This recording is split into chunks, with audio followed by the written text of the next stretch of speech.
नमस्कार, कोडवर्ड संवाद में आपका स्वागत है। जंतर मंतर पर आरक्षण के खिलाफ प्रदर्शन चल रहा है। कांग्रेस पार्टी के राष्ट्रीय अध्यक्ष ने कहा, आरक्षण खत्म करने के लिए संविधान बदलना जरूरी नहीं। लोकसभा में विपक्ष के नेता राहुल गांधी और कांग्रेस पार्टी के राष्ट्रीय अध्यक्ष मल्लिकार्जुन खड़गे ने जाति जनगणना में पिछड़े वर्ग का कॉलम को लेकर प्रधानमंत्री को लिखा पत्र। जंतर मंतर पर चल रहे आरक्षण विरोधी धरना प्रदर्शन को समाजवादी पार्टी के राष्ट्रीय अध्यक्ष अखिलेश यादव ने भारतीय जनता पार्टी की गहरी साजिश बताया है और उन्होंने कहा, आरक्षण था, आरक्षण है और आरक्षण रहेगा। पीडीए का आरक्षण अधिकार है, आरक्षण किसी के इच्छा का विषय नहीं है। भारतीय जनता पार्टी और उसके संगी साथी कभी समीक्षा तो कभी सुधार तो कभी क्रीमी लेयर, कभी आरक्षण त्यागने की बात कहकर आरक्षण का विरोध करते रहते हैं। बहुजन समाज पार्टी प्रमुख मायावती ने आरक्षण को लेकर कहा, ऐसा कोई कार्य नहीं करना चाहिए जिससे समतामूलक समाज और उसके संवैधानिक अधिकार पर आघात पहुंचे। बहुजन समाज पार्टी प्रमुख राहुल गांधी से उम्मीद करती हैं जंतर मंतर पर जाएं, आरक्षण के खिलाफ धरना प्रदर्शन कर रहे युवाओं को समझाएं।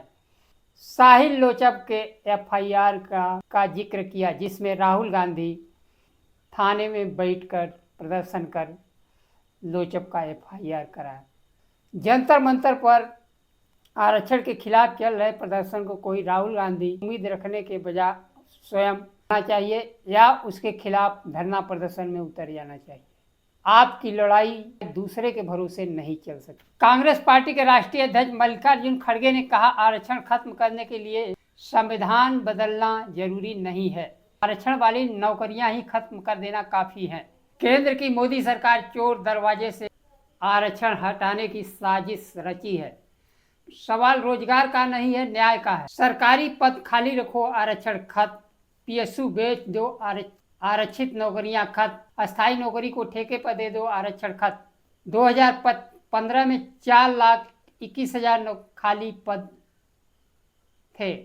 2024 में 8,24,000 खाली पदों की संख्या बढ़ गई। साथ ही पीएसयू बेचकर 5,01,000 नौकरियां खत्म की गई। ठेका कर्मचारियों की हिस्सेदारी 19% से बढ़कर 49% हो गई।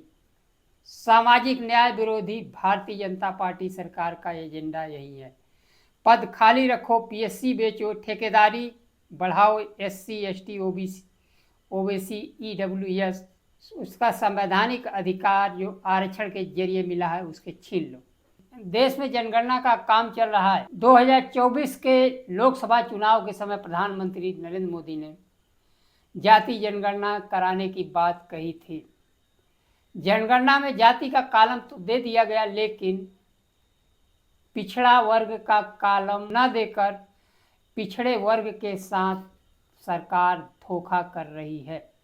कांग्रेस अध्यक्ष और लोकसभा में विपक्ष के नेता राहुल गांधी ने प्रधानमंत्री को पत्र लिखकर जनगणना के सवालों में पिछड़ा वर्ग शब्द नहीं होने पर आपत्ति जताई है। पिछड़ा वर्ग शब्द नहीं होने से आंकड़ा आने में परेशानी होगी। जनगणना में एससी एसटी के साथ जाति जोड़ा गया है, जबकि पिछड़ा वर्ग के जातियों के साथ पिछड़ा नहीं जोड़ा गया है। पिछड़ा वर्ग दर्ज करने की मांग की है। जंतर मंतर पर चल रहे आरक्षण विरोधी प्रदर्शन के खिलाफ अब एनडीए के सहयोगी दल भी आवाज उठाने लगे हैं। केंद्रीय मंत्री रामदास अठावले ने स्वर्ण समाज के प्रदर्शन को देश विरोधी बताया है। उन्होंने कहा, आरक्षण खत्म करने का कोई अधिकार किसी को नहीं है। आरक्षण के खिलाफ प्रदर्शन करना देशद्रोह है। केंद्रीय मंत्री चिराग पासवान ने कहा, दलित, पिछड़े, आदिवासी को मिल रहा आरक्षण किसी की खैरात नहीं है। आरक्षण एक संवैधानिक अधिकार है। उन्होंने कांग्रेस पार्टी के राष्ट्रीय अध्यक्ष मल्लिकार्जुन खड़गे को 8 अगस्त को उत्तराखंड में दिए गए भाषण का भी उल्लेख किया। वो मंच से जाने के बाद शुद्धिकरण किया गया। अगर इस तरह की घटनाएं घट रही हैं तो चर्चा इस विषय पर होना चाहिए कि सामाजिक न्याय कैसे मजबूत किया जाए। अनुसूचित समाज आज भी छुआछूत का शिकार हो रहा है। देश में अनुसूचित पिछड़े जाति के प्रमुख नेताओं के मंच और घर को शुद्धिकरण की गंगा जल से हवन से शुद्धिकरण की प्रक्रिया चल रही है। खासकर अनुसूचित जाति शुद्धिकरण गंगा जल से सफाई, घोड़ी पर चढ़ने से रोक, उन्हें छूना और देखना पाप आज भी माना जाता है। खड़गे जैसे शिखर पद पर पहुंचे नेता के साथ शुद्धिकरण किया जाता है।